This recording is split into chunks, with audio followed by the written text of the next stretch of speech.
And here with Sam Jordan of the Shady Tigers. The Tigers going into the state tournament this week. And Sam, one of the things that has led you guys, especially the last couple of years, but it's been a staple here the whole time, is your defense. And you're talking to different people. They said that's how you get on the floor. Oh, yeah. If you play here, you're basically the sixth man. You've made some starts too. How important when did you figure out the defense is what you were going to have to do to get on the court here? My freshman year with Tommy and Grayson and all those guys, Luca Rose, we saw Todd was here at that time too.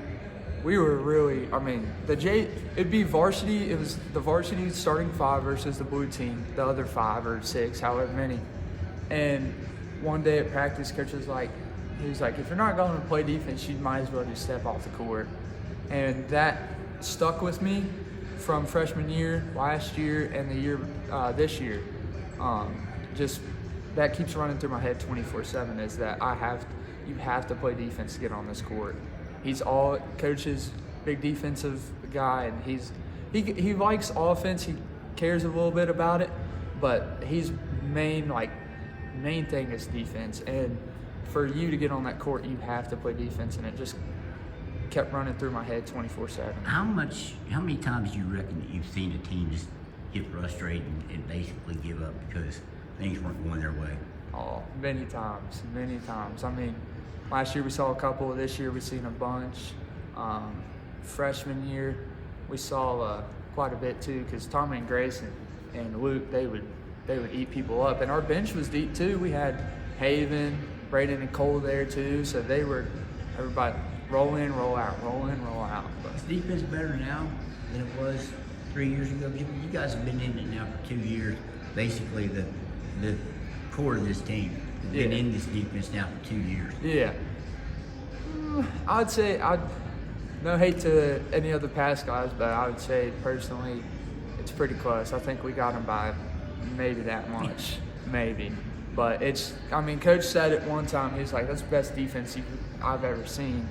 And this year? Yeah, we just keep taking it up to the next level. He pushes us every day. He's one of those guys, he loves charges. He loves a charge, and if you get a rebound or something like that, you hear him, great job, but if you don't get one, you gotta come sit beside him. How many times do you figure he's got on you? And I know he rides guys hard. Oh, yeah. When they make a defensive mistake, how many times do you figure he's been on you? Oh, many times. Last year. Who leads the team in being? Yeah. Who leads? Does one guy get it more than another? No, he knows who the weaknesses are and stuff like that, but if you're not playing defense and he sees it, he's going to get you. Trust me, you don't want to talk back, because it leads back to big consequences, and you might not ever see the floor again. So, do you? Who would you reckon is, in your opinion, who's the best defender on this team? Man, that's hard. You got Jaden at guards 1 through 5. You got Cole and Braden out front, who are on the ball. Yeah. You guys around in the inside, really, really strong, and they try to enter passes knocked away. Is there one guy you think that stands out? Man, Jaden's good, but I think it's in between Braden and Cole. Cole has certain games where he just, when we play summer ball, I'm like, hey Cole, coach is like, hey, somebody takes Cole's man for a minute, give him a break. Cole's not backing off of it. Now Braden, on the other hand, he reaches a little bit, but I'll probably give it to Cole, because if it's a tight game and we need somebody to defend the ball, Cole. So in practice, if you got Cole on you, and I don't know if that's happened with you, is it annoying? It's annoying, but I usually just throw it. I'll either give it to another, if we're playing like scrimmages and stuff, throw it to somebody else. I'll set him a screen or something, because Cole can pick the pocket, and his defensive stance, it doesn't matter. You try to fake it, shimmy it, whatever, just in and out, he's right there. It don't matter. You can do a nasty crossover and have him beat halfway down the court. He'll get right back through and find you somehow. He's like a little demon out there. You grew up here, basically, from fifth grade on. Was there a time when you understood that when you got here it was going to be all about defense? And your dad was an assistant here for a long time. Yeah.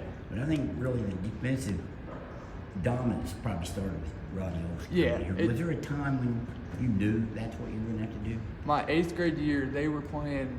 We just finished the middle school game, and I came over here to watch the final. I'm pretty sure it was Oak Hill, or it was Bluefield, one of the two. Both games I watched them, and I could see Olsen getting upset about the defense, and I was like, well, you're not scoring. And then he wouldn't get really mad about the offensive stuff like that. Or of course, if you miss a wide open layup or something like that, then he would get mad. But where I saw him get like more mad over defense, and all he talks about is defense. And I would see it in timeouts. Instead of, say they miss a wide open three or something like that, or missed a layup, he'll point out the defensive mistake three times down the court ago, like forever ago. He'll be like, oh yeah, you guys got to drop back here. And then, I mean, my 8th grade year, I was like, well, if I'm gonna play here, coming to high school, from middle school to high school, you got to be up there on the defense. So my 8th grade year, I saw him probably get a little frustrated, and that's when it clicked in my head, oh, if you want to play here, you're going to have defense. When you hear guys like Braden and Cole, their first team All-Staters last year, when you hear them say that they knew they had to play defense to get on the court here, yeah. And even though the players they've been, Braden scored over 1,000, Cole's approaching 1,000, they'll get next year. When you hear those guys like that say, you must know you're going to have to get serious about it, or just sit and watch. Yeah, and like we go to some middle school games, and I hear Sean Radford and stuff like that, some guys that we know, and we're like, hey, you think it's all about offense, but you're going to have to flip that switch. You're already telling these kids lower than you. And Braden Chapman's telling them that. And I mean, Braden's a 1,000-point scorer, like you said, Cole, and I mean, if they're already telling 8th graders coming into high school that you better flip the switch, I would listen too, because you want to listen to guys that are scoring 1,000 points, first team All-State or stuff like that. Sam, I appreciate it, man. Appreciate it.